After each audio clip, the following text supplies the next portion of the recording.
Em primeiro lugar, eu queria dar as boas-vindas a vocês, agradecer aí pelo tempo de vocês, por estarem aqui prestigiando a gente, né, em mais esse talk aqui do PMI São Paulo.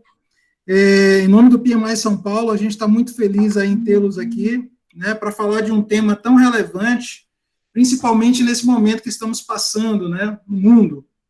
E a ideia aqui é que a gente faça uma coisa de uma forma bem dinâmica, né, bem tranquila.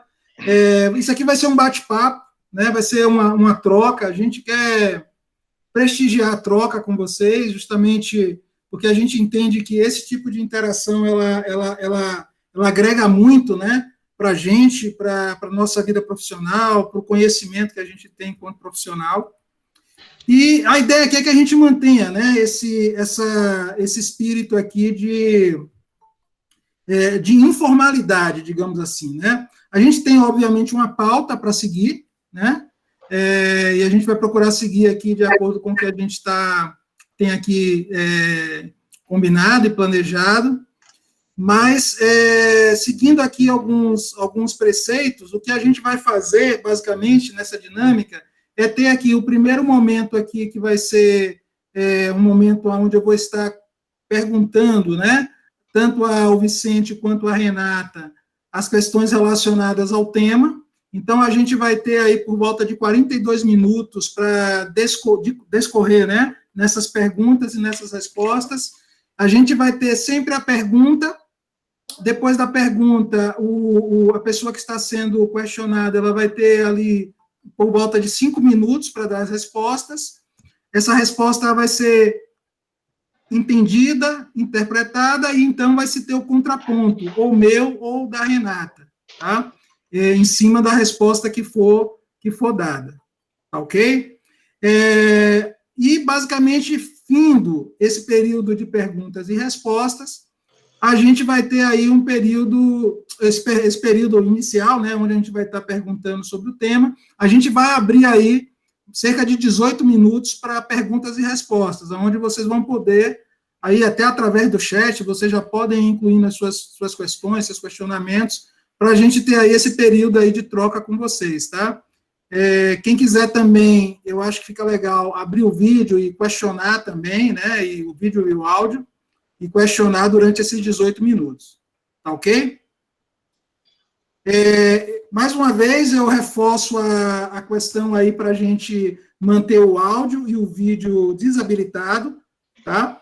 Para que a gente possa ter aqui uma dinâmica mais tranquila, tá bom? Vamos lá, eu queria abrir o tema aqui, falando um pouquinho aqui, abrindo a questão com vocês. A gente vai estar falando aqui hoje, né, sobre um tema que traz a gente uma reflexão muito forte, né? Nossos stakeholders estão prontos para sair da crise? É uma pergunta, né? Como a gestão de mudanças pode ajudar? Essa questão aí de stakeholders, né? A gente estava até conversando aqui mais cedo. Pô, será que está claro para todo mundo o que é a palavra stakeholders, né? Eu acho que é importante a gente ter um público aqui bem variado, né? Stakeholders quer dizer qualquer pessoa que é, digamos assim, impactada direta ou indiretamente, nesse caso aqui, pela gestão de mudanças, né? Mas a gente, em projetos, tem a mesma abordagem, né? Então, qualquer pessoa que seja impactada direta ou indiretamente, nós chamamos de stakeholders, né?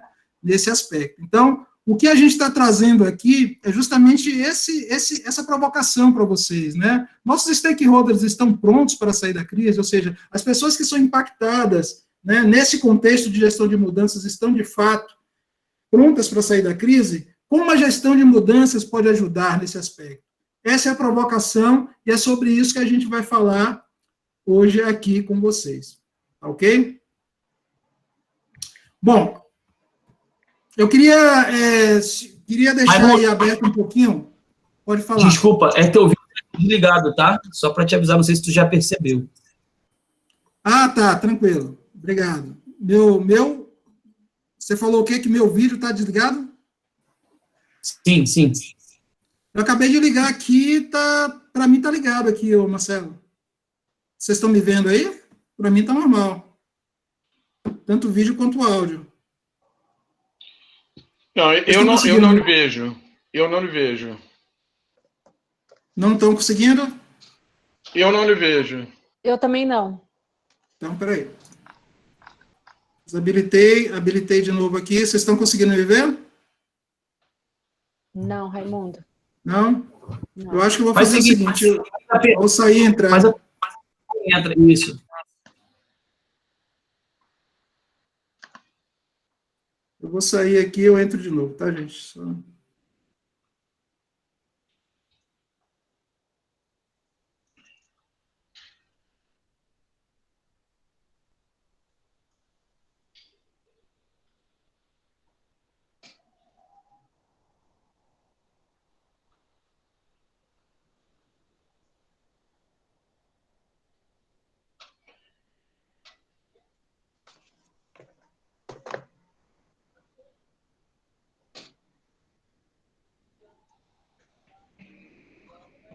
Pessoal, vocês me veem bem? Bota aí no chat, por favor. Já fico na dúvida agora se... Eu te vejo bem. Alguém me vê bem e me ouve também? Eu, Renata? Alguém está me ouvindo? Sim. Ok. Beleza. Bom, é bem verdade que a Renata é muito mais bonita do que eu, é muito mais fácil vê-la, né? Mas tudo bem. Muito mais agradável também. Mas... O vídeo, você nem imagina ao vivo, péssimo. A gente ao vivo, no vídeo a gente sabe dar o truque.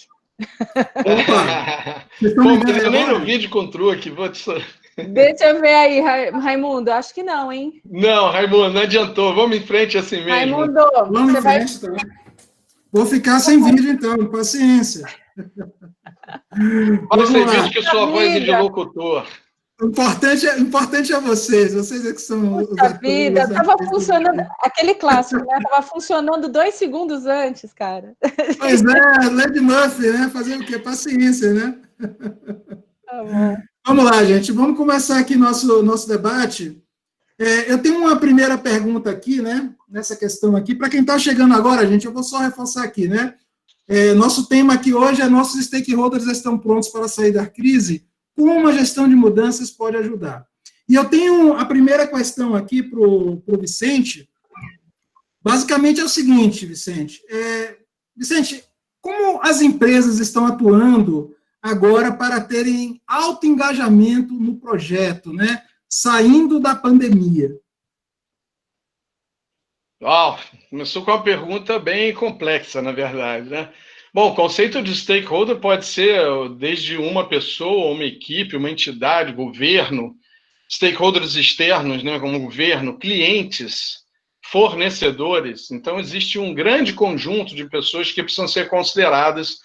Eu vou focar mais no ambiente interno. Depois eu vou deixar, que eu acho que a Renata é bem especializada em varejo e pode complementar falando sobre os clientes, que são stakeholders importantes, que precisam ser engajados agora. Você não pode perder conexão com seus stakeholders, né?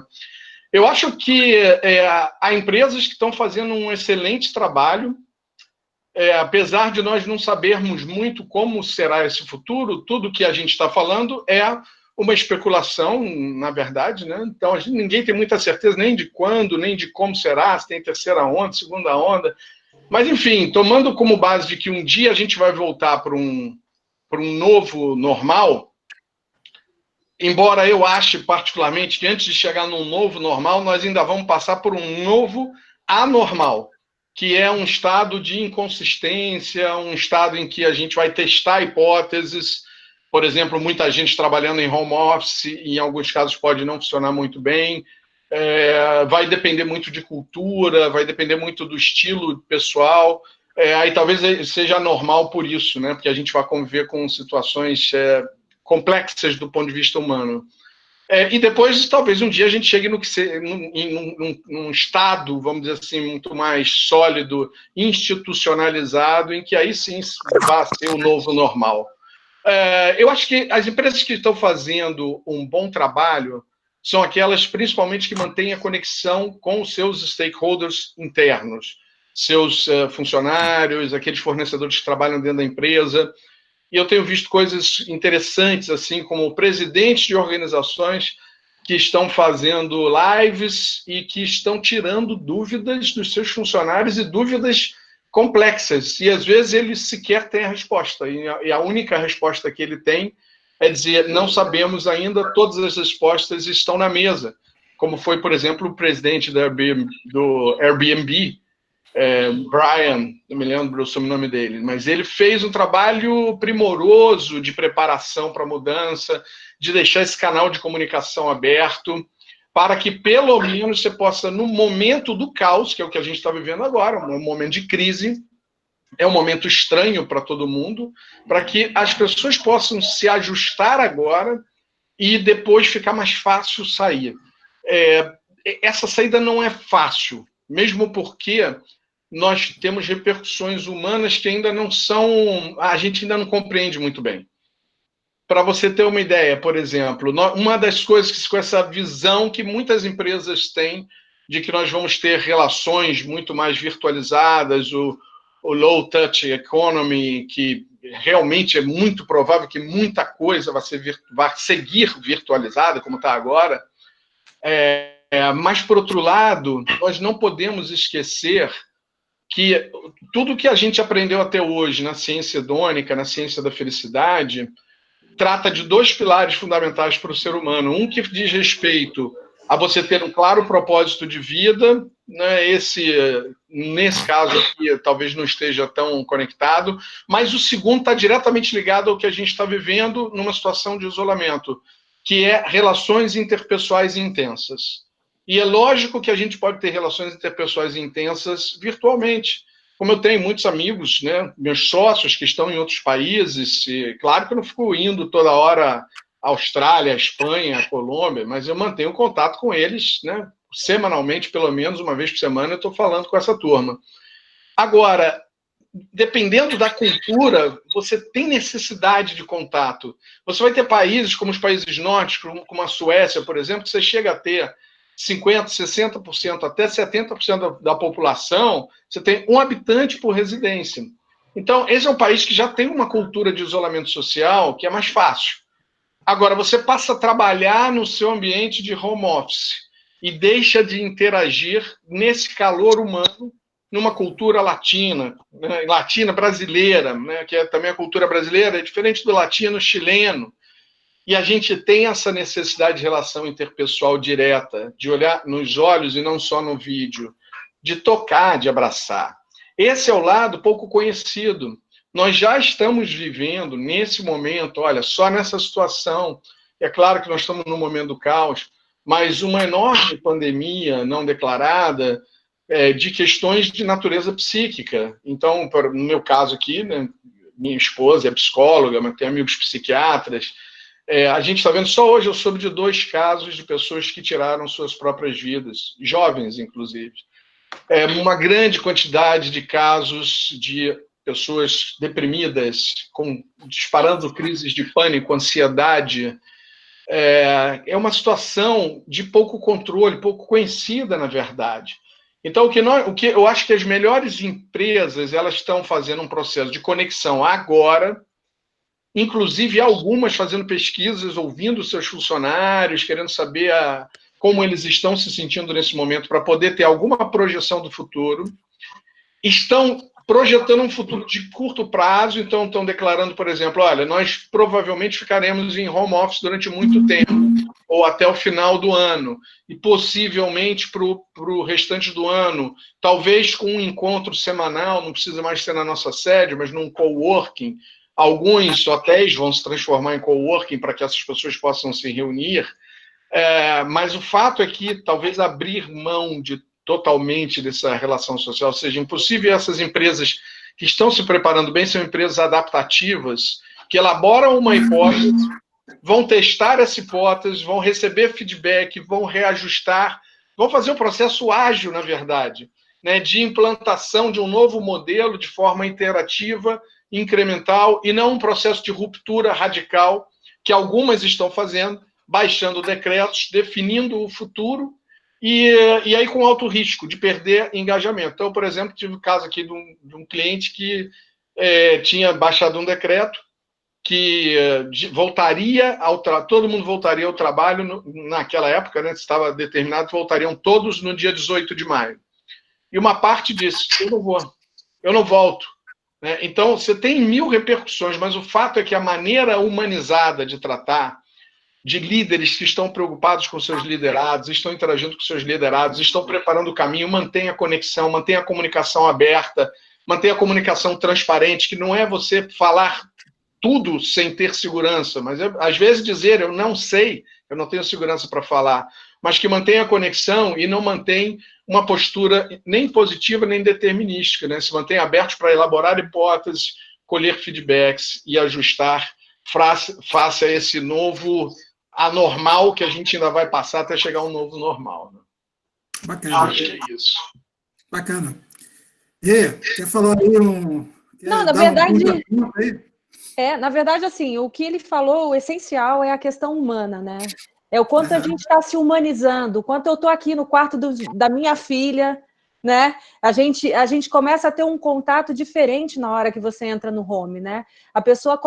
Você começa a humanizar mais essas figuras e essas hierarquias dentro da empresa, né? Então, na hora que a gente quer promover um pouco mais dessa interação entre as pessoas, porque um primeiro momento, na hora que vai todo mundo para uma quarentena e que está cada um na sua casa, tem muito essa questão da liderança pensar como é que eu vou controlar o meu time, né? À distância. Como é que eu controlo isso? Isso cria um desconforto, né? Entre as lideranças e os liderados, né? Como é que eu me faço enxergar que eu estou trabalhando também? Né? Como é que eu me faço útil dentro de casa? Como é que eu coloco limites no horário que eu tenho que parar e realmente eu tenho que voltar para a minha vida em casa? Tenho que jantar, eu tenho que almoçar, né? Então, essa questão de humanizar, como o Vicente falou, do presidente entrar num call e falar, eu não sei, as lideranças têm que entrar e procurar fomentar essa interação com a equipe de um jeito muito honesto, muito claro e muito, muito mais presente. Antes a gente tinha o presenteísmo, que é o que o Vicente sempre diz. Você está ali, mas você não está na verdade ali dentro do ambiente, né? Então muitas pessoas iam trabalhar ao vivo e a cores em presenteísmo. Eu estou aqui, mas eu estou desconectado do resto da equipe. E agora, quando você vai para um home office, você pensa, gente, eu preciso me conectar. As lideranças não podem mais usar de certos artifícios de olhar quem está fazendo o quê, e aí entra muito mais a questão da confiança, né? Você tira um pouco essa questão do controle e vai muito além, vai na confiança, vai na entrega, muito mais do que na presença diária de, sei lá, 12 horas, 8 horas por dia dentro do escritório. Então, é um desafio. Nesse momento, é um desafio essa interação, manter o olho no olho, apesar de você estar num vídeo. A gente sempre fala, eu trabalho com uma equipe de 120 pessoas em um projeto, implementação no varejo, de um RP, e na hora que você vê pessoas de todos os tipos, TI, pessoas funcionais, PMOs, gestão de mudança, treinamento virtual, foi tudo muito rápido e a gente teve que se adaptar muito rápido. E a gente está vendo o seguinte, as coisas estão acontecendo. As pessoas estão conseguindo dar conta, estão trabalhando até mais do que a gente estava acostumado a trabalhar no escritório, quer dizer, tem uma sobrecarga, então. Então, eu acho que tem que estar atento ao humano, sim. Isso que o Vicente falou, de pessoas estarem em depressão, estarem sobrecarregadas, a incerteza, a falta de controle, tanto no âmbito da empresa, como os funcionários mesmo, como pessoas físicas, é muito importante a gente estar atento como gestão de mudanças. Bacana, pegando o gancho, né, falando um pouquinho dessa questão de mudanças de hábito, né, nesse momento que a gente está vivendo, olhando um pouquinho aí agora o lado do cliente, né, quais foram as mudanças de hábitos, né, de comportamento de nossos clientes para a vida restrita no momento da pandemia, né? Como o varejo e as empresas estão se adaptando a este novo cenário? Bom, a gente viveu, acho que todo mundo tem conhecimento de causa, né? Então, a gente percebe que o mundo virou de cabeça para baixo de repente. A gente acelerou muito essa questão do do trabalho virtual, e foi quase em 2 meses a gente acelerou uma década, né? Então, a gente tem uma questão de entender que o consumo ele vai refletir a necessidade do momento das pessoas, né? A gente deixa de entender um pouco nessa pandemia agora sobre personalidade e vira quase que uma necessidade. Então, o consumo vai muito para essa questão da necessidade. Então, o varejo, primeiro a gente vai para um âmbito físico, que quando a gente fala de lojas do varejo, por exemplo, né, eu que trabalho em varejo. Então, rapidamente, a gente vê as lojas físicas se adaptando, colocando álcool gel para os consumidores se sentirem mais a salvos, né, e mais protegidos, medidores de temperatura, limpeza de carrinhos, quando a gente fala do varejo de alimentício, placas de acrílico, separando o cliente, quer dizer, tudo para o cliente se sentir confortável dentro do ambiente, né? Mas também, em paralelo, você vê uma migração rápida, uma transformação digital, você vê os seus pais começando a ter que pedir, sim, online, né? Coisa que nunca você imaginou que poderia, nessa geração, a gente vê situações onde você simplesmente migra 100% para o online, você abre mão de escolher ao vivo os produtos, aquele pessoal que gostava de ir lá e ver se a fruta estava madura, não, eu vou pedir online, vai ter que entregar em casa, eu vou ter que abrir mão de algumas variáveis. Você vê o varejo se adaptando rapidamente à parte de supply, né? Então, você tem uma questão rápida de ter que se adaptar ao abastecimento, né? O abastecimento é o foco, eu tenho que manter as lojas abastecidas. O varejo alimentício é o segundo segmento mais importante depois do da saúde nesse momento, né? Então, primeiro a gente pensa, preciso que a população tenha hospitais, clínicas e emergências e farmácias abertas, e na sequência eu preciso mantê-las alimentadas, né? Então, a gente tem que focar no abastecimento, tem que focar, não adianta eu pedir online e não receber no tempo, não adianta eu pedir online e não receber o que eu preciso, dentro do tempo que eu preciso, e a gente, como empresa, precisa pensar no fluxo de caixa, quer dizer, se eu não vendo, eu não pago os fornecedores, eles não honram com os terceiros dele, e na sequência, a gente vai criando um caos, não tem matéria-prima, e essa dinâmica vai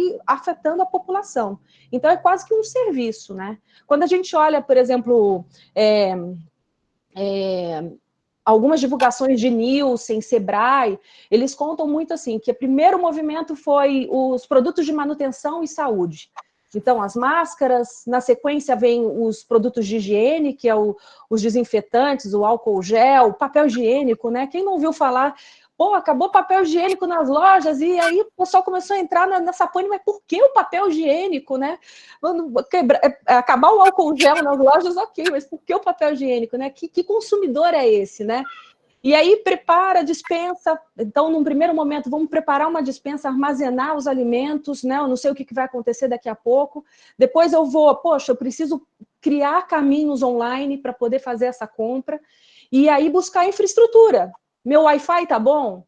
Eu tenho um computador decente para fazer as compras online? Eu consigo me manter produzindo dentro de casa, né? E aí, se houver um lockdown, a gente nunca sabe, pode ser que aconteça. Esse movimento acontece com muito mais força daqui a pouco. Então, o mercado, o varejo, ele precisa estar muito preparado, né? E aí, quando a gente olha, assim, o comportamento do consumidor e para onde que ele migra, cara, vocês não vão acreditar. É assim, as vendas online aumentaram 233% só em um mês, no mês de abril. E aí o que vem de mais? Pensa bem, o salgadinho, chocolate, biscoito, aumentou 722%, ou seja, a gente fica confinado e gordo, né? Roteadores, notes, TVs aumentaram muito, quer dizer, a pessoa começa a entender que ela não tem infraestrutura dentro de casa para diversão, porque a gente começa a se divertir, se distrair, se instruir e trabalhar usando esses mecanismos, né?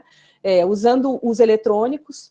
Os games também ganham potência. Na área da saúde, medidor de batimento cardíaco, de passo, quer dizer, o pessoal malhando dentro de casa, tapete de yoga, 387% de venda a mais. E nos Estados Unidos, por incrível que pareça, os patinetes ganharam força. Então, assim, a gente vai entrando no mundo dos congelados, o mundo do pronto, do prato pronto, quer dizer, as grandes fornecedores de produtos congelados, lasanha, prato pronto, esses tipos de alimentos, carne pronta, ganharam uma potência grande também e estão exportando para a China, inclusive, e voltaram a exportar para a China.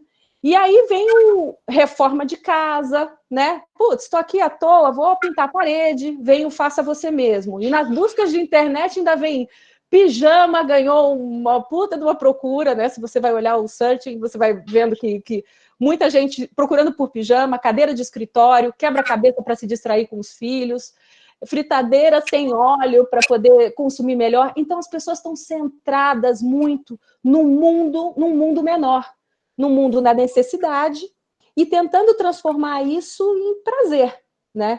Então, os varejos, o varejo vai se reinventando, vai entendendo para onde migrar as vendas, e o mais legal nessa história toda são os varejistas locais, né? Então, assim, porque a gente eu vejo aqui, tem uma comunidade de WhatsApp no meu prédio, e as pessoas fomentam a moça da feira que antes vendia aqui perto água de coco, ela passa no prédio para entregar água de coco.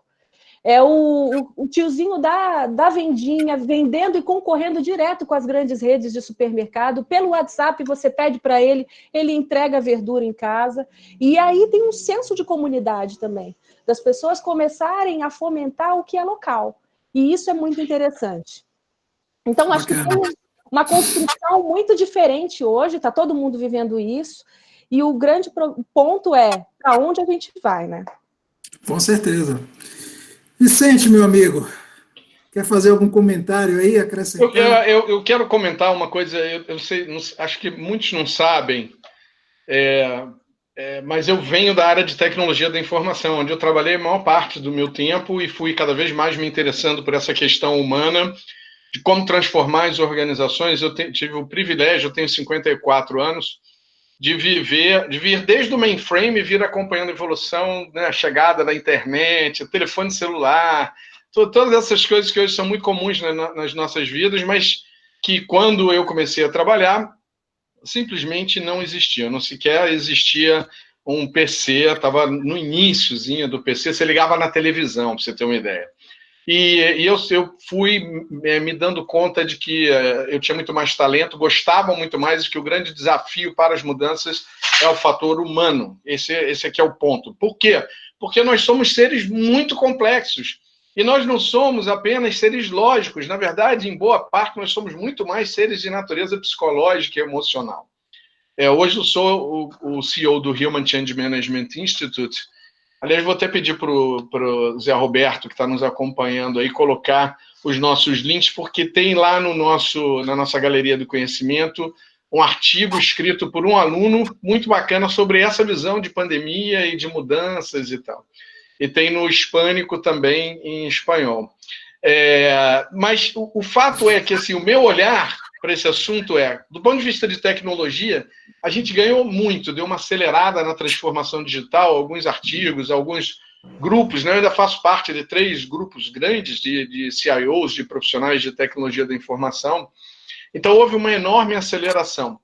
Mas tem um outro lado, que eu acho que é um lado mais afetivo, que são as pessoas que vão ao banco porque elas querem, na verdade, não querem tirar o extrato, elas querem sentar ali naquela sala do banco, ou na entrada, ou falar com o gerente, porque elas não têm com quem interagir, porque elas querem tomar um cafezinho. As pessoas que vão no supermercado todo dia, porque é mais do que o supermercado, é parte de um ritual da vida dela de interação humana. Então, esse outro lado, é por isso que eu falo assim, num novo anormal, porque a curva da mudança ela não é assim uma coisa, né? Não é uma inclinação para cima simplesmente, né? Você tem uma transição, esse período de transição aqui, eu acho que é o novo anormal, onde a gente vai ver algumas coisas que vão colar, e se você olhar todas as mudanças disruptivas que nós tivemos, período pós-guerra, mudanças radicais, e depois você tem uma mudança sobre a mudança, que é quase uma consolidação da mudança. Então, você tem uma repercussão no pós-guerra, muita gente usando branco, os baby boomers, né, a população crescendo naturalmente, muita gente estabelecendo um relacionamento. Agora, nós estamos vendo efeitos que são, nesse momento, muito tóxicos. Casamentos sendo desfeitos, a violência no seio familiar que se ampliou tremendamente, os números são monstruosos. Violência contra a criança, contra o idoso. Eu tenho até assim, casos extremos, né, de você ter pessoas que se separaram porque começaram a conviver tão intensamente na pandemia, mas continuam vivendo juntos porque não tem para onde ir, não tem como separar, né? E, por outro lado, quando você simplesmente decreta um novo normal, que é todo mundo em home office, né, por imposição, por lei, né, você tem que lembrar que, por exemplo, você vai ter uma casa... Aí, ó, tem uma criança aí que é stakeholder, né? Que está contigo agora e acompanhando o seu trabalho, o seu dia a dia, a sua instrução. Então, você imagina, por exemplo, numa casa como a minha aqui, né? Nós somos 4. Eu, meus 2 filhos, mas minha esposa. De repente, a casa virou um escritório. E aí, talvez essa casa, como casa, que é o ambiente familiar, onde eu podia chegar do meu trabalho, contar o que estava acontecendo e tal, ela vem a desestruturar esse lado afetivo, familiar. A gente não sabe ainda quais são as repercussões.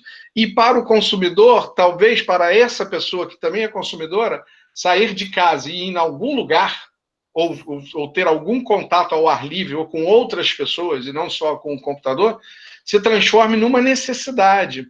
Né? Talvez a gente viva uma crise muito grande ainda, porque os grandes espaços de lazer, como cinema, teatro, os parques, as academias, ainda demorem um tempo, né, para recuperar pelo menos 100% da sua capacidade, mas talvez eu volte, não, certamente não, mas talvez alguém volte para uma academia por conta de ter a necessidade de interação com outras pessoas, criar esse espaço de interação.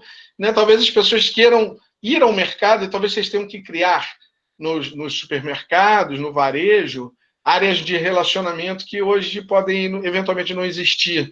E aí a venda vai ser de uma maneira diferente, né? Vai ter que ser talvez um pouco mais consultiva, a questão de relacionamento com o cliente. Então, eu acho que todo esse aspecto que é o lado comportamental, eu ainda vejo quem está liderando a transformação, em geral, é o pessoal da minha área, vem de TI, né, da minha área primária, ainda com uma visão muito tecnicista, mas nós não podemos esquecer que o comportamento humano é altamente adaptativo. No momento de crise, nós somos muito bons, e estamos vivendo um momento de crise, de pico de estresse, mas será que isso não vai deixar também uma marca, um aspecto negativo que precisa ser tratado a posteriori? Será que a gente vai mudar tão radicalmente e nunca vai retornar um pouco, quando a gente chegar no novo normal, que ele também guarda um pouco dessa nossa essência? Eu deixo numa pergunta, porque eu realmente não sei, mas acho que é uma questão que a gente precisa juntar grupos multidisciplinares, tem que ter gente do marketing, do comercial, de tecnologia, mas tem que ter também antropólogo, gente de gestão de mudanças, pensando nessa transição, né? Até, por exemplo, para o varejo. Como é que agora, no seu caso, varejo, a gente vê que é uma necessidade, né? Farmácia, médico, varejo, tudo bem. Mas, por exemplo, para quem trabalha na área de serviço, né? Nós conversávamos antes aqui, cabeleireiro, manicure, massagista, como é que essa turma vai se reconectar com seus stakeholders clientes? Ela não pode esperar a ruptura para se reconectar. Conexão é uma coisa que a gente alimenta continuamente. Então, o negócio é não deixar o laço se romper. Pequenas coisas que fazem muita diferença. Na semana passada, eu não estava muito bem. Eu estava me sentindo muito cansado, desgastado, dando muita aula e um pouco também afetado com a situação, toda essa situação no caso do Brasil, pandemia é muito sério por conta da pobreza, da miséria. E um aluno meu percebeu isso e mandou na minha casa um presente para mim, que era simplesmente um pudim embalado numa coisa linda e tal, que ele encomendou. Olha que coisa tocante, que coisa humana. E sabe por que ele fez isso? Porque, por sua vez, a sua esposa tinha recebido na sua casa, de sua empresa. Ele foi inspirado no movimento de uma organização. que, embora distante, quer manter a conexão afetiva, quer dar segurança psíquica para o seu corpo funcional, para os seus stakeholders. Então, agora não importa se o seu stakeholder é um fornecedor estratégico, é o seu funcionário que está com medo de perder o emprego nesse momento, tem que se sentir minimamente acolhido em um momento que já é difícil para ele. E eu vi, por exemplo, empresas que criaram canais para suporte, socorro psicológico. Né? Então, você está numa crise no lar, tendo que conviver agora com pessoas que você não estava acostumado a conviver no dia a dia tão intensamente. Você convivia no final de semana, isso é uma coisa, né? Ou à noite, ligado do trabalho. Mas agora é uma convivência mais confinada, né? Isso muda tudo. E com teus clientes, como é que você vai manter esse laço? Eu deixo mais aí para reflexão, porque eu não tenho todas essas respostas, não. Acho um tema muito complexo, na verdade. Tranquilo. Deixa eu pegar aqui um gancho, né? Acho que até agora a gente falou muito até da questão do momento que estamos vivendo aqui nessa situação de pandemia, né? Eu queria focar agora um pouquinho olhando para frente, né? Saindo da pandemia, digamos assim. Né? E aí eu tenho uma pergunta para você, Vicente. Quais são as potenciais dificuldades aí e comportamentos antagonistas para a implantação e sustentação de projetos, né? Dentro da tua visão? Cara, essa é uma questão interessante. Eu vou recorrer à curva que o professor Everett Rogers criou em 1963, a última atualização de 2003, que está publicado num livro chamado Difusão das Inovações, né? E que é uma curva que mostra mais ou menos como as pessoas reagem ao processo de mudança. Então, você tem ali mais ou menos 2,5% dos seres humanos são innovators, 12,5% são os early adopters, aí você tem um mainstream que varia, né, que adota quando estimulado, outro que já precisa de muito estímulo, e você tem os retardatários, que são mais ou menos 15%, 16%, que resistem bastante à mudança. O que vai fazer a diferença para você ter um engajamento mais rápido ou menos rápido são as ações da própria organização. Então, eu, por exemplo, semana passada estava dando aula à noite, e uma aluna me dizia assim: Vicente, eu não estou aguentando, porque essa cadeira que eu estou sentado é a cadeira da mesa de jantar. E eu estou há 8 horas sentado nessa cadeira. Essa cadeira não foi feita para eu ficar 8 horas. É uma cadeira feita para você jantar, levantar. É diferente de uma cadeira de trabalho. Então, tem empresas que estão com essa preocupação da ergonomia. Empresas que estão criando uma atmosfera positiva que vão fazer com que esse comportamento de antagonismo seja reduzido. Agora, principalmente, empresas que estão olhando para a nova cultura, para os efeitos na cultura organizacional e que estão criando novos rituais de interação, sejam eles virtualizados ou para o futuro, quando a gente não estiver mais num estado de quarentena, ou até num extremo de lockdown, como faremos para cultivar um pouco dessa harmonia? É claro que tem 1000 vantagens. Eu hoje posso fazer... já fazia antes, né? Aqui entre nós, porque eu já trabalhava em home office há muito tempo. Essa realidade que para muita gente é nova, para mim não é. Mas porque eu trabalho com outros países também. Faço consultoria para outros países e também faço assim. São reuniões de 2 horas, ou no máximo um trabalho assim, mais extenso, de 3, 4 horas. Uma tarde, vamos dizer. Mas... hoje, por exemplo, a Google pode contratar o Facebook ou o Twitter, quem ela quiser, em qualquer lugar onde os talentos estiverem, porque vai todo mundo trabalhar virtualmente. Ok, mas você precisa ter algum ritual de integração. Eu preciso saber o nome do meu chefe, o estilo do meu chefe, como é a voz do meu chefe. Não pode ser uma coisa fria, né? Esse é o desafio. Isso é que vai reduzir antagonismo. E é preciso entender que tem pessoas que realmente precisam de mais tempo para se adaptar. Tem pessoas que vão ter repercussões de natureza psíquica pelo isolamento que podem ser fisiológicas. Então, pessoas que ficam muito tempo com pouco contato físico humano desenvolvem alergia. Alergia, começa a brotar coisa na pele. Sabe por quê? É um pedido de socorro do seu corpo para que você se toque. E você começa a se coçar todo e não tem nenhuma natureza bacteriana ou qualquer outra que seja fúngica. Não. é uma repercussão de natureza psicológica, é um pedido de socorro do corpo por contato. Então, nós precisamos criar as maneiras para que isso aconteça. Eu acho que Renato falou uma coisa muito interessante em relação a essa nova cultura, que é uma cultura que, se veio de um modelo de controle, comando e controle, ela vai ter que mudar para um modelo de alta confiança, empoderamento, delegação, a gestão muito mais pelos resultados e talvez privilegiando uma parte da vida dessa pessoa com interações sociais fora desse círculo de trabalho também, mas um pouco mais de tempo que você vai precisar para sair, para ver os seus vizinhos, enfim, para não perder, porque nós somos o ser humano é essencialmente um animal gregário. Nós não nascemos para viver isolados.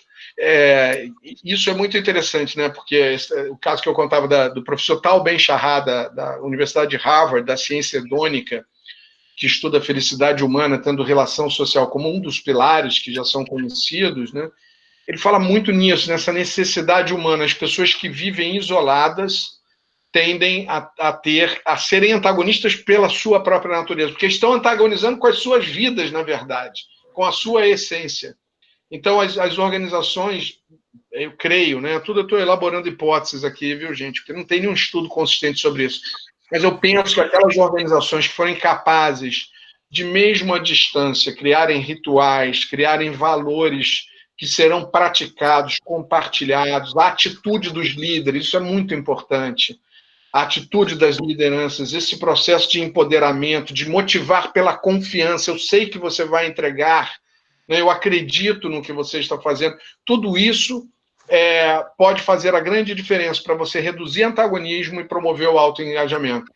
Né? A conferir, eu acho que também existem segmentos diferentes, né? Às vezes numa indústria isso não é tão possível, tão provável, na área de serviço vai depender também que tipo de serviço, mas nós nunca podemos gerir a mudança. A gente tem uma frase que a gente diz no HCMBOK, que é: gerir a mudança é humanizá-la. Então, talvez o segredo seja por aí, né? A gente pensar quais são as demandas humanas que não estão sendo supridos nesse suposto novo normal, que talvez antes passe por um novo anormal. É aí que eu tenho que atacar. E tem o seguinte, não dá para olhar para a massa, porque as pessoas são diferentes. Não dá para ter uma política global, porque a maneira como funciona a mesma empresa no Brasil, no Japão, é diferente, as relações são diferentes. Aliás, tem um documentário no Netflix fantástico, chamado Indústria Americana, conta a história de uma empresa chinesa que comprou uma empresa americana. Assistam. Não estou fazendo propaganda do Netflix, mas assistam com esse olhar do choque de mudança cultural. Nós vamos experimentar um choque de mudança cultural tremendo, disruptiva, né? Como aconteceu no pós-guerra, no pós-gripe espanhola, e as pessoas vão se adaptar. Mas pessoas são diferentes, têm demandas diferentes e têm tempo diferente para adaptação.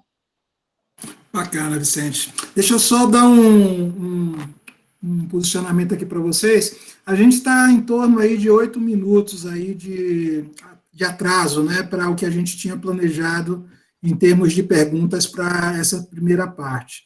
Tá? Aí a gente vai precisar acelerar um pouquinho.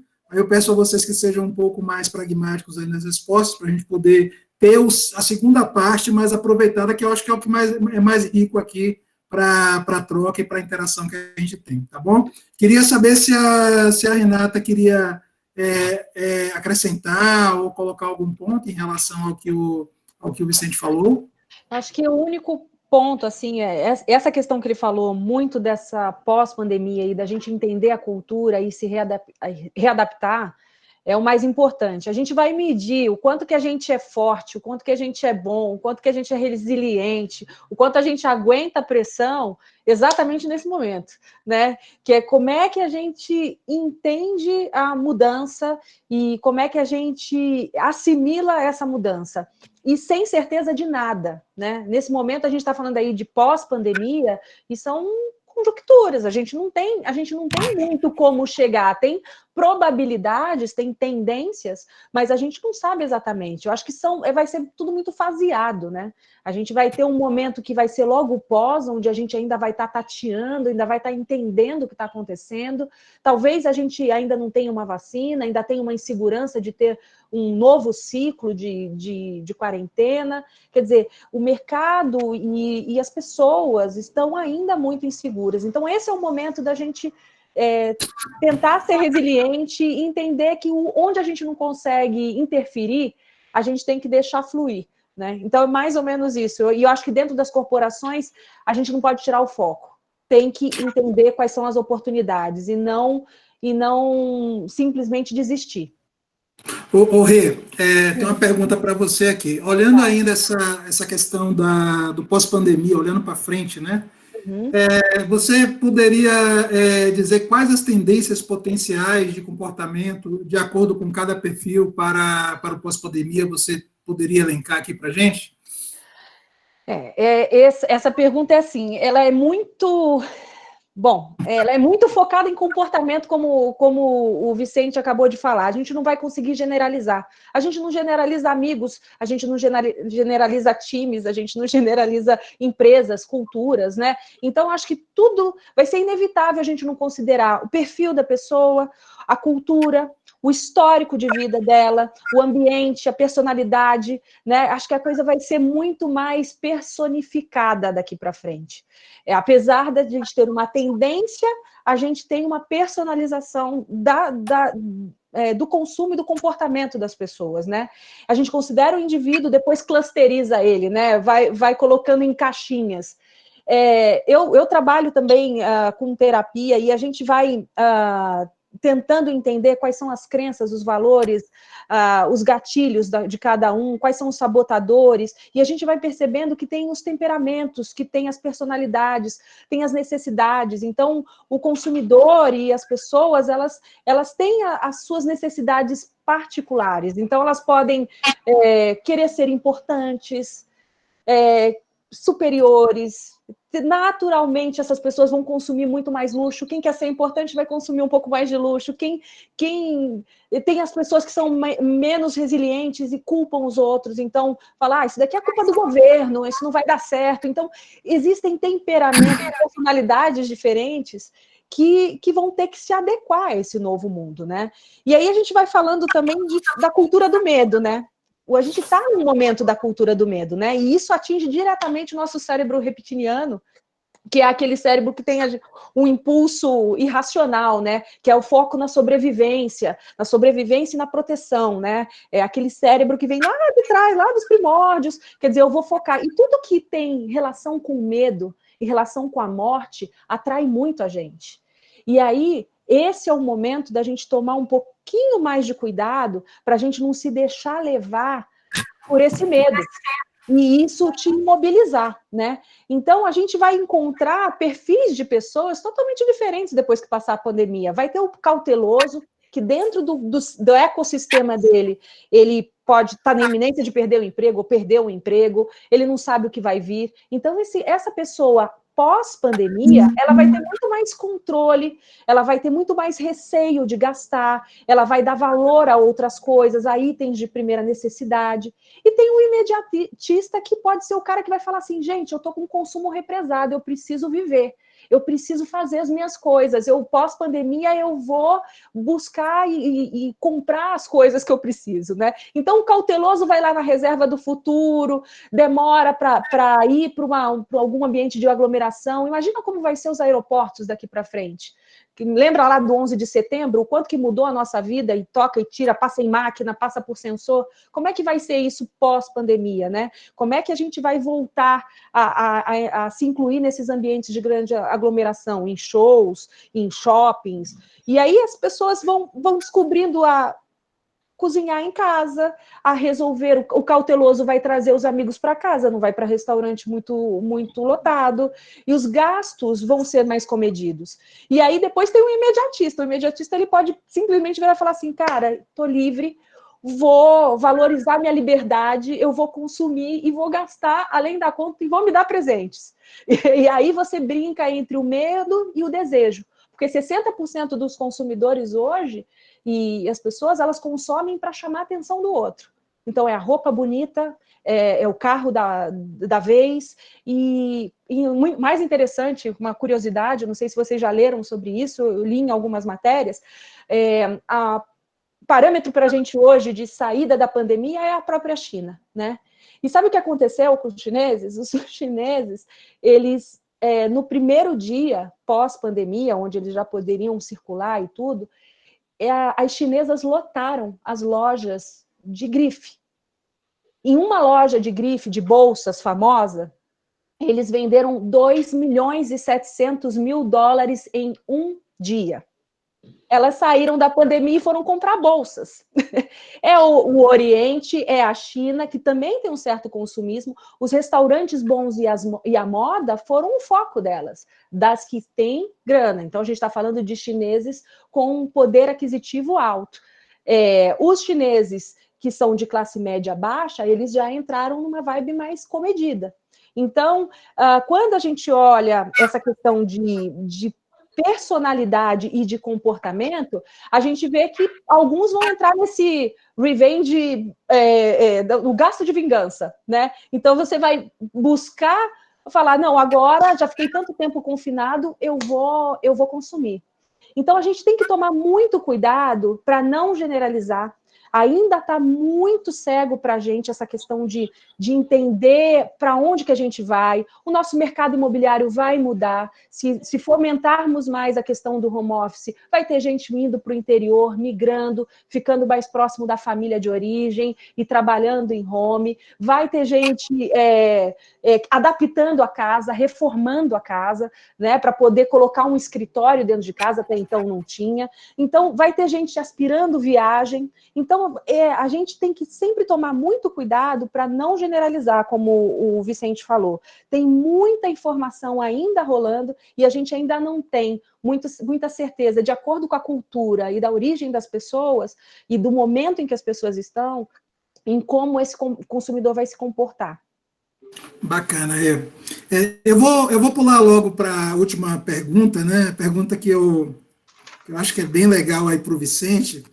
E aí a gente fecha essa primeira etapa. A gente está aí em torno de 10 minutos atrasado, mas eu acho que vai valer a pena. Quem puder ficar um pouquinho além aí das 20h30 vai ser bem legal. E aí a gente vai abrir para as perguntas e respostas, né? Mas, Vicente, eu queria questionar você o seguinte: olhando ainda esse cenário futuro, né? Quais são as suas dicas, assim, dicas importantes, assim, para a gente lidar com os reflexos do confinamento na sustentação da nova normalidade do pós-pandemia? Quais seriam as suas dicas nesse sentido aí?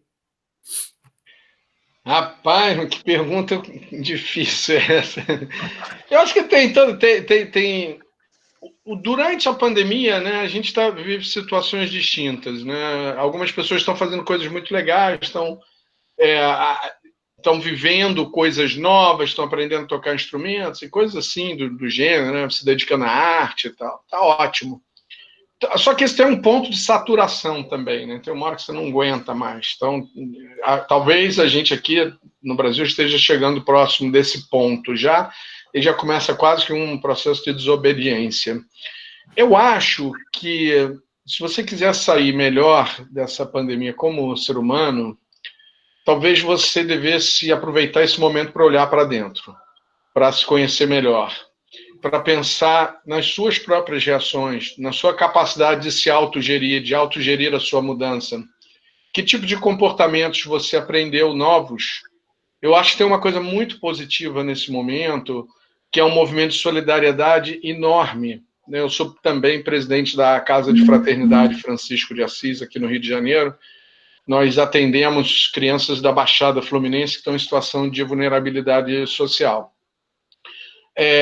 O foco mudou, né? Porque eles não podem ir presencialmente para a Casa de Fraternidade, e a gente escolheu 100 pessoas que estão em situação de miséria, porque a maioria são subempregados, camelôs, diaristas, que não estão com fonte de renda nenhuma. Muitos não têm documento, não têm como serem inseridos nos programas do governo, e a gente conseguiu mobilizar uma grande quantidade de pessoas. Eu tive um momento que eu estava muitíssimo preocupado com essa população. E eu acho que esse é um lado muito bom, de pelo menos você olhar para o lado e perceber que tem também muita coisa boa acontecendo. Agora, vai depender muito também do quão longa, porque essa pandemia a gente achatou a curva e tal, a gente vai sair, mas pode ser que volte em outras ondas, e pode ser que a gente tenha que conviver com muita gente em estado de luto, em estado de sofrimento, porque muita gente vai perder um amigo, um ente querido, ou vai ter o trauma, né, um transtorno pós-traumático, porque chegou próximo, né, chegou a ser internado numa UTI.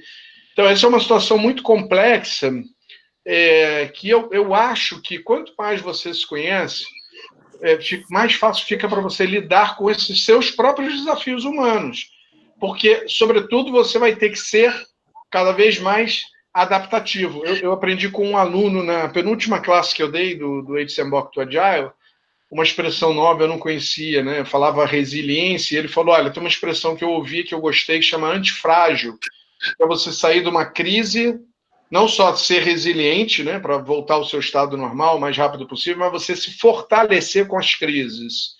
Então, eu acho que a gente também pode encontrar essa força, a gente também pode refletir sobre os nossos propósitos, que é o outro lado que eu falei da ciência hedônica, que é interessante de refletir sobre isso. O que me move, eu acho que dessas pessoas, Renata tipificou bem quando estava falando dos diferentes comportamentos, eu acho que vai ter uma parte da população também que vai olhar e dizer, pô, eu posso viver uma vida mais simples, né? A vida é tão imprevisível, eu não sei nada, eu não sei o que vai acontecer amanhã. O meu vizinho aqui estava super saudável e aconteceu com ele dessa fatalidade de padecer no meio de uma pandemia. Então, eu não sei absolutamente nada. Eu sei que eu tenho um ticket de volta, mas eu não sei qual é a data que está marcada essa minha viagem, porque todos nós aqui vamos voltar ou partir, né? Mas nós não vamos ficar aqui, não somos eternos, né? Isso a gente sabe.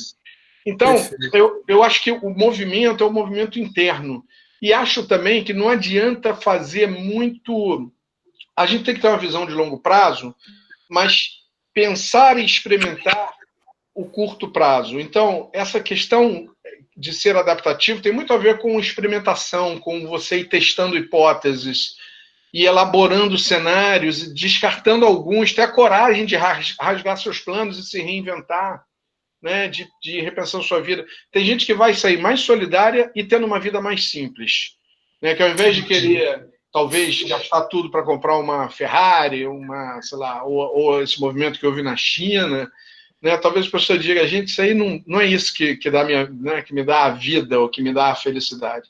Esse é um movimento, assim, que eu acho que, do ponto de vista humanista, seria muito bom. O planeta evoluiria muito, não só como está evoluindo do lado tecnológico, mas no aspecto mais moral, sem ser o sentido moralista, assim, estrito senso, mas no sentido da gente conviver melhor como seres humanos, eu acho que a gente poderia ganhar muito. E acho que eu sou muito otimista e esperançoso de que a dor, ela muitas vezes nos leva a uma mudança, a uma transformação. Talvez a transformação que a gente não tenha sabido fazer pelo amor, ela venha através de uma dor. Né? É isso. Bacana, Vicente. Concordo. Obrigado aí pela explanação. Você quer sucintamente falar um pouquinho aí sobre essa questão também? Ele falou tudo, é isso mesmo. Tem uma questão, a gente tem que entender que o pós-pandemia também, em cima do que ele falou, a gente está agora nesse momento de ressignificar, né, de entender o que é importante para mim hoje, né? Mas mais do que isso, a gente tem que tomar muito cuidado para a gente não se deixar levar e voltar ao que era antes. Não voltar 100%, mas na questão dos valores e tudo mais. Pensem simplesmente numa coisa. Olha a quantidade de demanda represada nos hospitais, porque a gente está muito focado no corona. E tem gente deixando de fazer cirurgia, de fazer quimioterapia, tem gente deixando de descobrir alguma doença que deveria estar sendo tratada agora. Então, assim, existe também um pós-pandemia que é de alerta mesmo, né? O que vai acontecer depois? Então, realmente é isso mesmo, é a gente pensar no humano. Raimundo, um comentário rápido aqui, o Alexandre Strack coloca um comentário no chat muito importante. Ele diz, olha, estamos em plena sexta-feira à noite, debatendo gestão de mudanças, né, o fator humano nesse processo de mudanças, e isso já é muito positivo. E o Zé Roberto completa dizendo empatia, essa capacidade da gente não só olhar para o outro, mas olhar a partir do outro, construir não apesar das pessoas, mas através das pessoas. É isso que a gente está debatendo aqui, né? E vamos para um debate mais amplo agora, porque talvez a gente possa também contribuir muito com outras pessoas possam contribuir muito com esse debate aqui, mas muito bacana esses dois comentários que aparecem aqui. Tem umas perguntas aqui bacanas aqui, né? Vamos começar aqui já a nossa segunda etapa, né? Já passa das 8h30, né, gente? Peço aí desculpas a vocês pelo atraso. Vamos estender um pouquinho mais, eu acho que vale a pena aí. Acho que a gente pode ir aí até as 20h40, botar uns 10 minutinhos aí para a gente ter perguntas e respostas aqui, tá bom? Eu vou começar com a primeira pergunta aqui, tá? E aí vocês dois fiquem à vontade aí para responder, tá bom? Da Valéria Chaves. A Valéria está perguntando o seguinte: que iniciativas, ações, né, de GM as empresas podem adotar para gerar engajamento ainda em ambiente remoto? Raimundo? Oi. Oi. Escutou? Eu acho que eu não ouvi o finalzinho da sua pergunta. Que iniciativas as empresas podem adotar ainda em período de pandemia para ampliar o engajamento, é isso? Deixa eu voltar aqui. Vou repetir a pergunta. Que iniciativas ou ações de GM as empresas podem adotar para gerar engajamento ainda em ambiente remoto? Renata? A gente tenta experimentar de tudo um pouco, depende muito do estilo das pessoas, né? A gente, por exemplo, no varejo, a gente precisou gerar engajamento para estimular os funcionários que precisavam estar em loja e estar em loja. Então, vai desde o incentivo, do revezamento, a liderança muito perto. A gente também trabalhou muito com a equipe que estava em home office, movimentos de WhatsApp. Me mostra como você está no seu home office.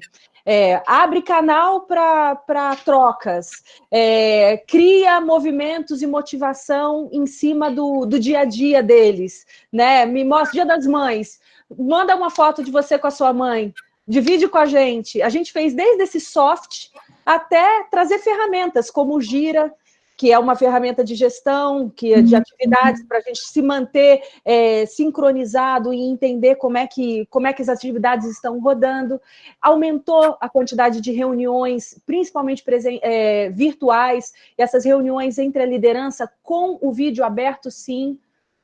Prende o cabelo, mas mostra um pouco a cara, deixa eu ver quem é você, né? Então, eu acho que tem um pouco de um trabalho humano, dessa troca, e de abrir um canal, ter uma pessoa e ter gestores que podem abrir o canal para que, se a pessoa estiver insatisfeita, incomodada, para que ela possa se aproximar, apesar da distância. Então, acho que a gestão de mudança pode trabalhar o motivacional com formas lúdicas, mais ou menos dessa forma que eu contei. Bacana. Tem uma pergunta aqui, eu vou fazer de cima e de baixo na ordem aqui, até para a gente não ficar na sequência e depois não ler alguma pergunta aqui dessas últimas, tá? Vou fazer uma pergunta aqui do Alex, tá? O Alex está perguntando o seguinte: Raimundo, entendo que esteja passando por algo similar a uma guerra, né? E haverá o pós-guerra em seguida. Como cuidar das pessoas nesse cenário tão diferente de tudo que já vivemos? Aí fiquem à vontade aí para responder. Eu acho que nós podemos aprender muito com a tanatologia, com os psicólogos, os especialistas que tratam dessa questão do luto, né? Não sei se dá para ver aqui na minha biblioteca, vai ter um monte de livros sobre o luto. Como é que você vive isso? Tem gente que vai sair bem, não vai sair com problema nenhum. Mas aqueles que estiverem saindo com esse transtorno pós-traumático, eles precisam, sobretudo, encontrar os canais para que eles possam falar do que estão vivendo, né? Que possam compartilhar as suas dores. E aí, Alexis, né, que perguntou, eu acho que nesse momento, é mais importante liderar essa transição, essa mudança, do que gerir a mudança. Quer dizer, não tem tanta fórmula. Liderar a mudança quer dizer, às vezes, simplesmente estar disponível para ouvir. Eu ouvi gente comentando, parte dos meus clientes, né, confidenciando para mim assim, olha, eu nunca falei tanto com o meu chefe como eu estou falando agora, embora eu não veja mais, assim, diretamente, fisicamente, presencialmente, né? Por quê? Porque eram chefes que eram naturalmente muito ocupados, viviam em reuniões com outros chefes, e agora essas pessoas estão praticando mais essa liderança, estão preocupadas em falar com seus funcionários. Então, eu acho que o acolhimento e a liderança desse processo de mudança, entendendo que as pessoas terão um tempo diferente para processar a sua dor, vai ser essencial. Eu acho que isso vai fazer muita diferença, e acho que é preciso ter muito cuidado com aquelas organizações que estão tomando uma postura mais determinística e já estão dizendo o seguinte: nós nunca mais voltaremos para o modelo presencial. O resto da vida nós seremos home office. Você não sabe quais são as repercussões disso. A gente nunca experimentou. Então, me parece mais razoável dizer, olha, vamos experimentar cenários e a gente vai ouvi-los. O feedback de vocês é que vai determinar como é que a gente arruma as velas para viver o próximo sopro de vento. Eu acho que é muito por aí, Alexis. E é o caminho do meio, né, Vicente? O caminho do meio, a gente tentar ouvir as diferenças, né? Entender as pessoas da forma que elas são. Quando você comentou que as pessoas algumas precisam do contato humano, isso a gente tem que entender dentro do time também. Bacana. Tem uma pergunta aqui do Caio Henrique Leite. O Caio está perguntando o seguinte, a pergunta dele é bem extensa. Hoje, todos vivem uma pressão. Reuniões e busca de nenhuma perda de mercado, custos. Os funcionários estão carregando o peso da empresa, não demitir colegas, perder próprio emprego, além de sobreviver à própria epidemia, à própria pandemia. Muito se discute quais aquelas, né, das empresas e economia pós-pandemia, mas poucos querem saber se elas são, isso aí eu não entendi, as sequelas nos funcionários, mas poucos querem saber as sequelas nos funcionários. Vocês acham que a interação deve ser humanizada? Primeira pergunta. Segunda pergunta, os líderes devem fomentar os abraços virtuais e não apenas em reuniões formais? Eu acho que devem fomentar os abraços virtuais agora, já que a gente não pode dar os abraços, né, presenciais. Nós, no Human Change Management Institute, até criamos uma maneira de cumprimentar as pessoas, já que a gente não pode nem apertar a mão, né? Que mesmo quando eu tenho algum contato presencial, a gente faz assim, ó, do meu coração para o seu. Eu acho que qualquer simbolismo que represente algum tipo de acolhimento de natureza psíquica vai fazer bem. Eu acho que esse é um momento em que as pessoas precisam, ainda que estejam sós, né, porque muita gente está num apartamento sozinha, né, está isolada e tal, mas que elas, mesmo sós, não se sintam solitárias. Porque é diferente, né? Eu posso estar sozinho e não estar solitário. Eu posso estar sozinho e ter rituais. Então, rituais que integram minha equipe. Eu fiz um workshop com um cliente porque não dava para parar a mudança e nós tínhamos que fazer um trabalho de engajamento preliminar da equipe do projeto. E aí, habitualmente, a gente tira uma foto no final do workshop com a equipe inteira, que depois vira screensaver, que depois é impressa, vai para uma moldura na parede do projeto. Como é que a gente ia tirar foto todo mundo junto? Porque a ferramenta ali não permitia que todos abrissem as suas câmeras pela quantidade de pessoas que eram. Então, o que a gente bolou? Faz o seguinte, de surpresa, sem pensar muito, gente, pega o celular, tá do lado? Pegou o celular? Então, faz o seguinte, ó, não dá nem tempo de se arrumar. Tira uma selfie de como você está agora e manda no grupo de WhatsApp. E aí nós pegamos uma pessoa, nós tínhamos definido um propósito, que é por que iremos mudar. Isso é humanização, né? Você usar desses meios que são possíveis agora. E nós montamos uma foto como se todos estivessem presenciais. E não estavam, né? E aquilo vai ficar, né, para sempre marcado. Então, esses rituais de transição, de integração, eles são extremamente relevantes, na minha opinião, é muito por aí. Né? Porque ser humano quer dizer ser complexo, por sua natureza. As demandas são diferentes. Agora, todo mundo quer amor, todo mundo quer amor de verdade. E não é à toa que o Tim Sanders, ex-presidente do Yahoo, escreveu um livro que é um best-seller, um livro fantástico, cujo título é O Amor é a Melhor Estratégia. Se não tiverem tido a oportunidade de ler, procurem esse livro, que o livro é muito bom. O Amor é a Melhor Estratégia. Ele deve estar pertinho aqui. Ó. Vai daí, Renato. Vou pegar o livro para mostrar para vocês. Eu acho que a questão da humanização aí, ó. Tá ali, ó. Mostra lá, não sei. Tá aqui, ó. O Amor é a Melhor Estratégia, do Tim Sanders. Ele que rompe esse mito de que nas empresas não pode haver afeto, essa onda. Não, esquece isso. Claro que tem que ter afeto. Nós somos seres afetivos. Nós trazemos as empresas para casa nos nossos celulares. Agora trouxemos as empresas para casa, literalmente. E nós levamos as nossas vidas pessoais para a empresa também, gente. É o valor à vulnerabilidade, né? Agora isso ganha força dentro das empresas e fora, né? Você mostrar que você também tem dificuldade, que você também tem medo, que o tema de saúde mental está muito em voga, todo mundo está indo para o soft. O Murilo Gun fala, quando o pessoal brincava que que RH é abraçar árvore, né? Bem-vindo ao mundo de abraçar árvore, porque a gente vai estar tão virtual que o contato humano vai ser muito mais valorizado, né? Entender, falar dos seus problemas, avaliar os pontos críticos, humanizar as relações. E isso é o que mais importa, principalmente dentro das empresas hoje. Saber que está acolhido. Vou contar uma história rápida aqui, tá? No dia 18 de março, se eu não me engano, foi o dia que foi decretada a quarentena no Rio de Janeiro. Não, em São Paulo, perdão. Na segunda-feira seguinte, eu tinha um treinamento presencial do HCMBOK, Training Certification Program, em São Paulo, lotado, com fila de espera, e o lançamento do treinamento novo, que é o HCMBOK to Agile, que é esse livro aqui que nós lançamos agora, em março, ia ser o primeiro treinamento.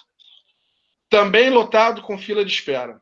E aí vem, o treinamento foi feito para ser presencial, foi pensado, foi vendido como presencial. E, de repente, vem esse negócio da quarentena. Você sabe o que eu fiz para engajar as pessoas? Eu poderia ter mandado um e-mail, eu investi 10 horas naquela quarta-feira e eu liguei, falei pessoalmente com 42 pessoas. Eu não pedi para nenhum funcionário da minha empresa ligar. Eu liguei. E sabe o que aconteceu? Como o treinamento virou virtual, nós acabamos vendendo adicionais, porque tinha a questão... Quando começou o negócio que pode entrar em quarentena e não sei o quê, eu falei, para de vender. Bota todo mundo em fila de espera, porque a gente mudou para uma sala maior para ter distanciamento e tal, mas mesmo assim não podia lotar, né? E o que engajou as pessoas e o que deu um feedback muito positivo das pessoas me dizendo assim, sabe o que fez a diferença? Sabe por que eu saí do presencial e entrei no teu treinamento virtual? Porque você me ligou. Então, que diferença faz, cara? Você imagina um chefe, um líder, ou que se vê chefe, ligar para um funcionário e dizer, olha, eu estou ligando só para saber como você está se sentindo. Eu estou ligando só para te ouvir. Isso faz muita diferença. Não é só falar com todo mundo junto numa sala virtual, né? É ligar. Esse telefonema é um abraço virtual. É um acolhimento necessário e humano. E é importante dizer, nós lá no projeto nós fizemos exatamente esse movimento, de ligar para as pessoas para saber como é que elas estão. A gente fala com elas. Isso é importante, individualmente. Bacana, muito bom. Eu queria, só para fechar aqui, a gente já 8h45, né? O tema está animado, mas a gente tem um horário aqui. Eu queria abrir, né, para uma pergunta direta. Uma pergunta direta é quando a pessoa abre o microfone e fica à vontade para fazer a pergunta para vocês aí, tá? Quem tiver, fica à vontade aí, quem quiser fazer essa pergunta, pode abrir o microfone e fazer a pergunta aí, ou para a Renata, ou para o Vicente. Fiquem à vontade aí. Fábio Teixeira de Mello, uma pergunta para os dois. Eu acho que o cotidiano tem uma força esmagadora. A volta para os costumes antigos é um negócio muito forte. E a Covid é um negócio que já nasceu sem sustentação, porque é uma mudança que a gente sabe que vai passar. Quem quiser voltar ao normal anterior pode ter essa esperança de que, quando a Covid passar, tudo vai ser como era antes. Será que vai ser? Será que não vai ser? Até que ponto essas pessoas... até que ponto quem quer voltar ao anterior vai conseguir? E até que ponto quem quer um novo normal vai conseguir? Vai, Renata. Nossa, é quase que uma bola de cristal aqui, mas eu acho que é um pouco das duas coisas. Eu acho que a gente vai ter, em cima justamente da questão da personalidade e de todo aquele contexto de ambiente de cada um, a gente vai ter pessoas que não vão se adaptar a algo muito fora do normal, né, do que era o anterior, e outras que vão flutuar tranquilamente.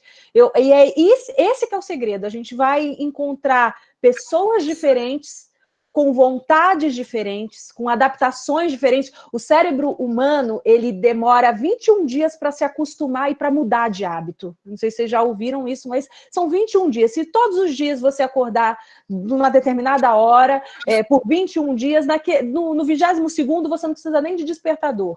E assim para outros hábitos, né? Se você quiser fazer uma ginástica, faça por 21 dias seguidos, mas assim, catedraticamente, que o seu corpo e você vai ter vontade em algum momento de fazer.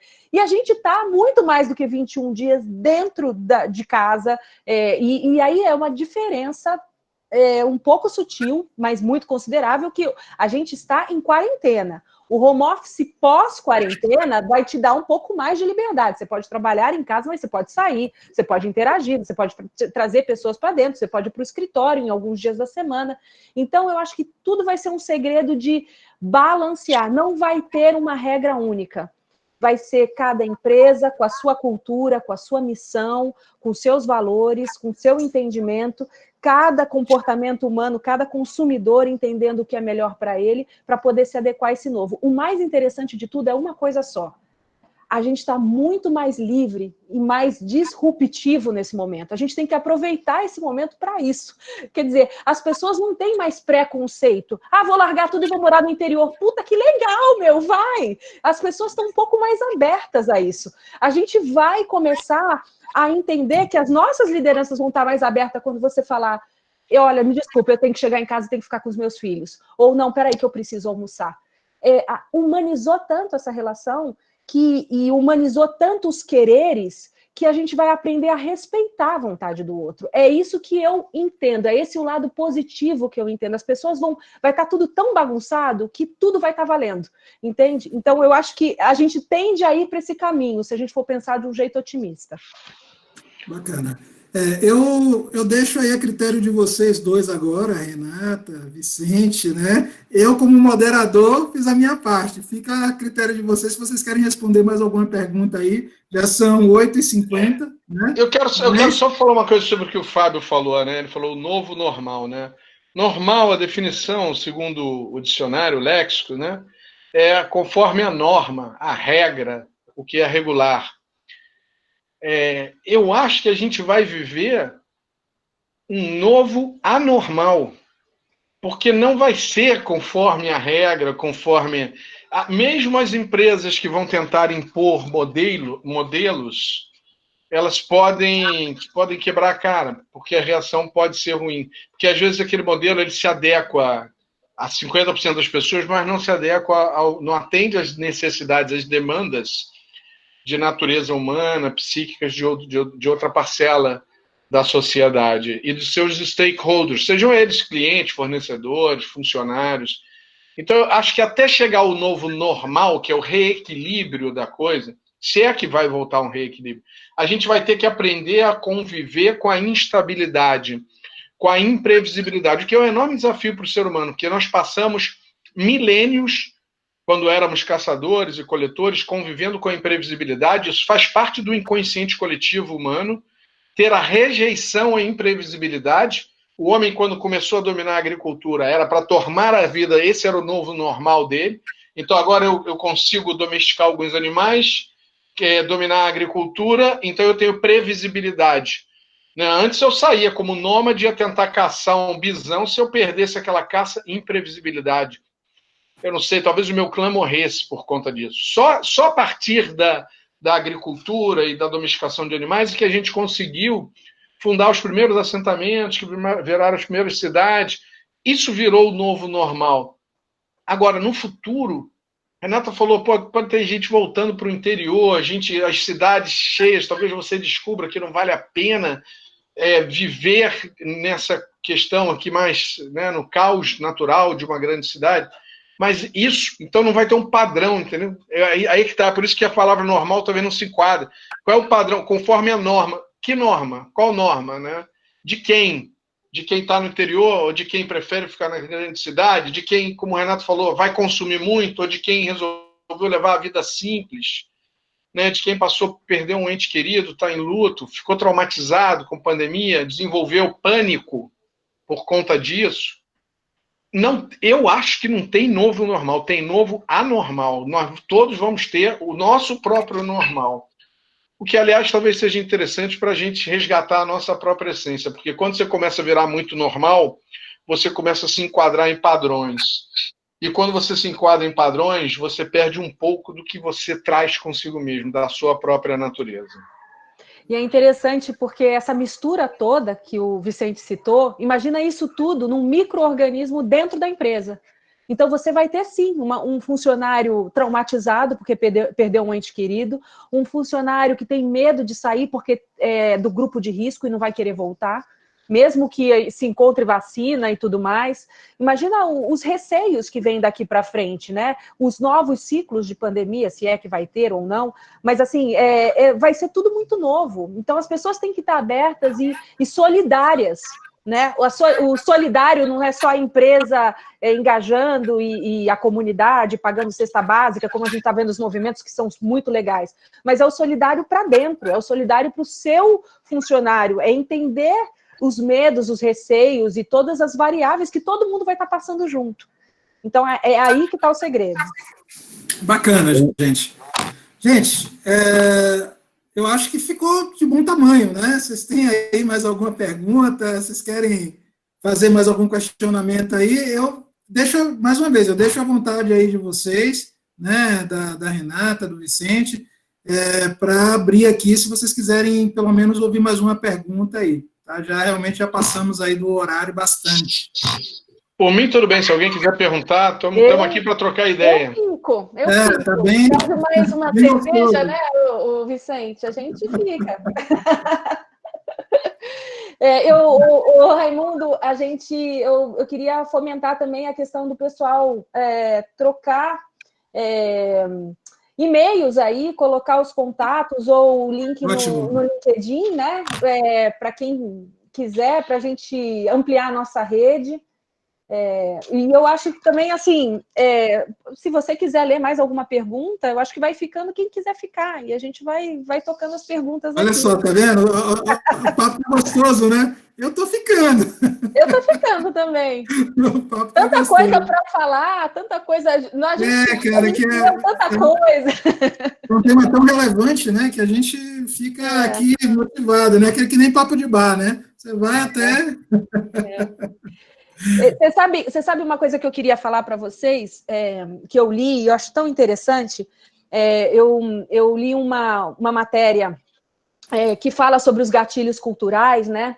E entra muito nessa questão, como é que o consumidor está indo, e tem um dos pontos, além de falar que a pessoa vai reinventar a casa e tudo, eles falam dos novos heróis, né?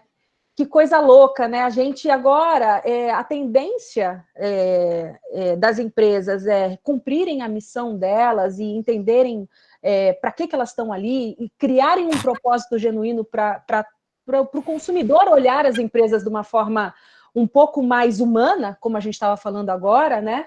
E aí entra a assessoria de imprensa também. Eu tenho uma amiga que trabalha na Jeffrey, que é diretora da Jeffrey, e ela fez um webinar ontem e ela falou que agora uma condição é ter essa assessoria de imprensa às grandes empresas, né? Mas aí a gente fala de imagem. Quando a gente fala de imagem, a gente começa a falar que agora os influencers e tudo mais, agora eles têm que ter um propósito, né? Você tem que ter um especialista, um influencer especialista, não basta ser uma pessoa qualquer para poder vender a sua marca ou para vender o propósito da sua empresa. Tem que ter a ver com a sua empresa, tem a ver com os seus valores, com a sua missão, né? E aí o foco nos novos heróis, né? Hoje a gente tem os médicos, os profissionais de saúde, o pessoal da limpeza, os entregadores de pizza. Esses são os novos heróis hoje, né? Então, a tendência da gente, quando a gente humaniza tudo, a gente humaniza também o consumo, né? A gente humaniza também a pessoa, a empresa que está por trás disso. Quem são as pessoas que estão por trás dessa empresa, né? Então, é muito interessante quando a gente fala da humanização dentro da empresa, a gente também fala da nossa imagem para fora. O quanto que a gente vai valorizar profissionais que são mais humanos, pessoas que realmente agregam nas corporações, e isso para fora e até para o consumidor também. Então, assim, um ponto que eu li, que eu falei, gente, isso em algum momento eu preciso falar, porque essa humanização muitas vezes fica mascarada numa figura ou numa imagem que que você não alcança.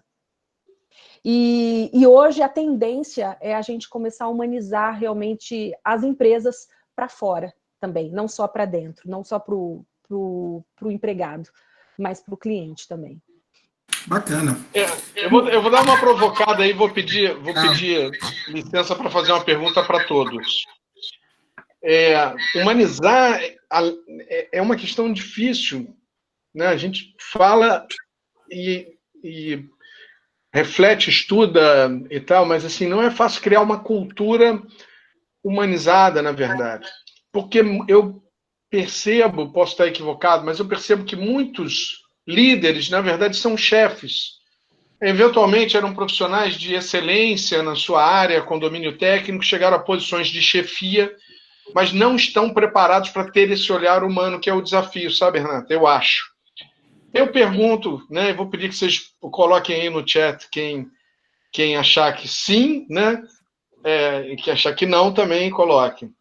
Os nossos líderes hoje, ou das empresas que nós trabalhamos, gerentes, diretores, estão preparados para compreender que esse novo normal ou novo anormal, sobretudo, demanda autoengajamento, demanda a compreensão das necessidades humanas, de evitar a insegurança psíquica. Eles conseguem ter esse olhar humano para transformar a cultura, porque o que transforma a cultura é a atitude e comportamento da liderança.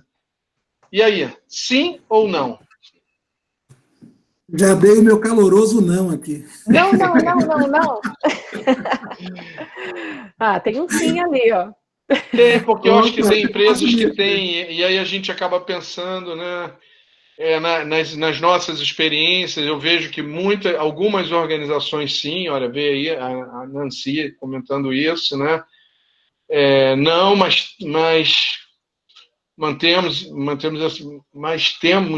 tentamos essas questões, é isso. Acho que tem uma tendência aí, olha, tem mais ou menos aí uns 70% de não, 30% de sim, talvez um pouquinho uma diferença técnica.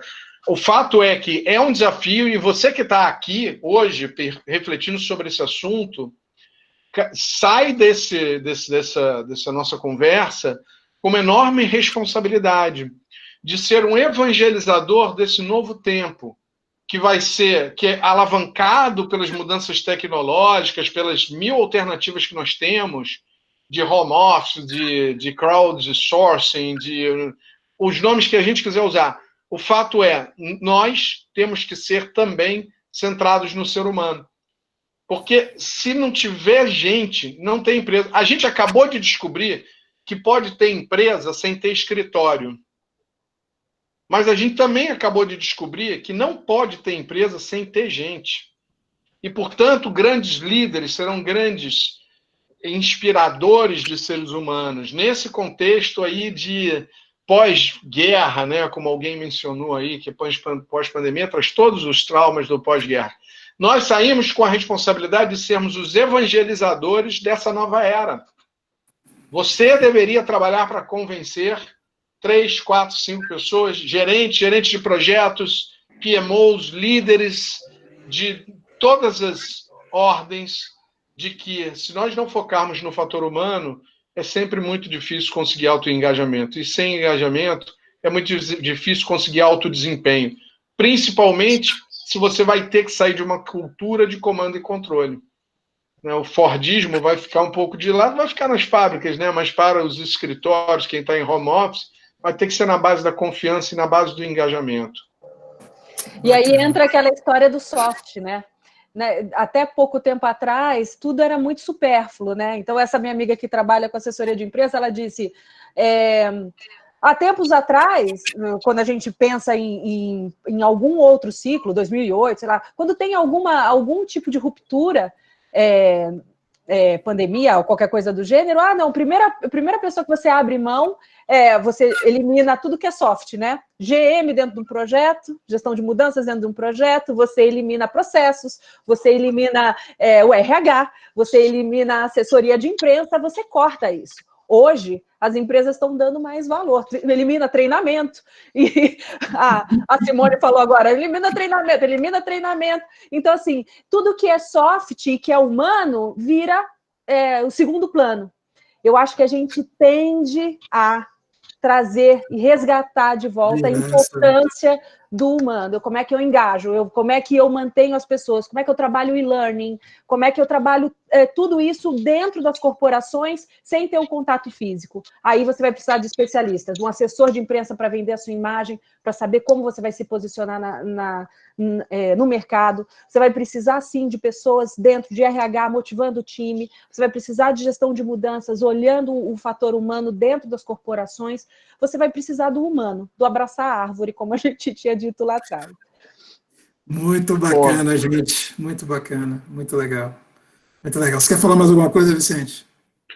Não, eu ia só comentar, um comentário da Sônia que eu acho que tem tudo a ver, que ela bota aqui, olha aqui, reputação, né, incorpora responsabilidade social e ambiental, e é verdade. E a responsabilidade social, quando a gente fala, a gente fica pensando no apoio às comunidades que estão no entorno, né? Mas você tem responsabilidade social primária com um corpo de colaboradores. E olha como essa palavra é linda. Juntos, labor, trabalho. Né? Vou até pegar outra que é melhor. Cooperação, cooperadores. Né?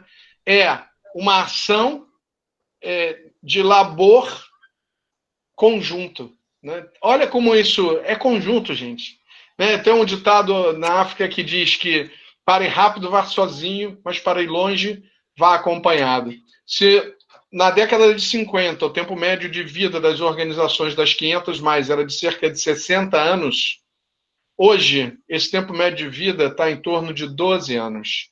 Portanto, vamos juntos, porque é para ir longe, não é para ir rápido só. Ser ágil é ser adaptativo, mais do que ser veloz. Ser célere é ser adaptativo, é ser capaz de fazer leituras, experimentar e ir ajustando o caminho de acordo com o vento, de acordo com a maré, de acordo com as correntes. Nós temos que saber que muito pouco sabemos a respeito do que está por vir. Se nós cultivarmos essa noção de que os princípios estão ligados à responsabilidade social, à responsabilidade ambiental, a uma liderança positiva, a reduzir a liderança tóxica e contaminá-la, contagiá-la com novos ares, porque alguém comentou aí, olha, líderes mais antigos não estão preparados e nem foram preparados para viver, vieram de uma formação, eventualmente, da administração científica de Taylor, de Fayol, do Fordismo, e estão acostumados com comando e controle só, e agora não tem mais o funcionário para ele mandar fazer. Ele vai ter que pedir e confiar que será feito. E alguém disse também, olha, no longo prazo as lideranças vão se ajustando na medida em que as metas começarem a convergir. É verdade. O cuidado é só que no longo prazo sua empresa pode não existir mais, então você vai ter que começar a cuidar hoje do que Veio vai a fórceps, né? Veio a fórceps. Exato. E Ninguém aí, pediu o vírus. o autoconhecimento, assim como a gente tem que se adaptar, veio a fórceps. Os líderes vão ter que se autoconhecer, vão ter que trabalhar uma vertente que até então as pessoas iam para MBA, de administração, né, fazer algumas especializações muito mais em cima de ferramentas e de conhecimentos mais técnicos, e de repente esses líderes vão ter que começar a trabalhar justamente o soft, justamente o humano, o autoconhecimento, para poder liderar e trabalhar a empatia com o funcionário direto e dentro das grandes corporações, né? Olhando para dentro e para fora. Bacana, gente. Eu queria ficar aqui a noite toda com você. Batendo papo aqui, eu já ia puxar uma cerveja ali, sério. Já tomar aqui. Mas, infelizmente, acho que a gente vai ter que concluir, liberar as pessoas aí. Eu queria agradecer muito, de todo o coração, aí a você, ao Vicente, a Renata, a todas as pessoas que participaram aqui, que estiveram com a gente hoje. E aqui eu vou colocar um ponto aqui, né? A gente está com 1h07, né? 37 minutos além do tempo, e estamos com 45 pessoas ainda aqui presentes. Isso é a prova de que esse tema foi um tema relevante. As pessoas, obviamente, gostaram, né, do que viram aqui. Eu queria agradecer muito, de verdade, aí, o valor que vocês agregaram aí para a nossa comunidade de projetos, para o PMI São Paulo, tá bom? Muito obrigado a todos aí. Tá bom, gente? Agradeço a todos também. A gente se encontra na próxima. Muito obrigado, pessoal. Foi um grande prazer. Eu deixei aí no chat meu telefone. Se tiver dúvida, sugestão, crítica, quiser bater papo, manda uma mensagem no WhatsApp. Vamos juntos, que aí nós iremos longe. Show de bola, gente. Grande abraço, gente. Raimundo. Tchau. Opa, valeu, tchau. Obrigada, pessoal. Do meu coração. Do meu coração para vocês. Ótimo. Valeu. Valeu.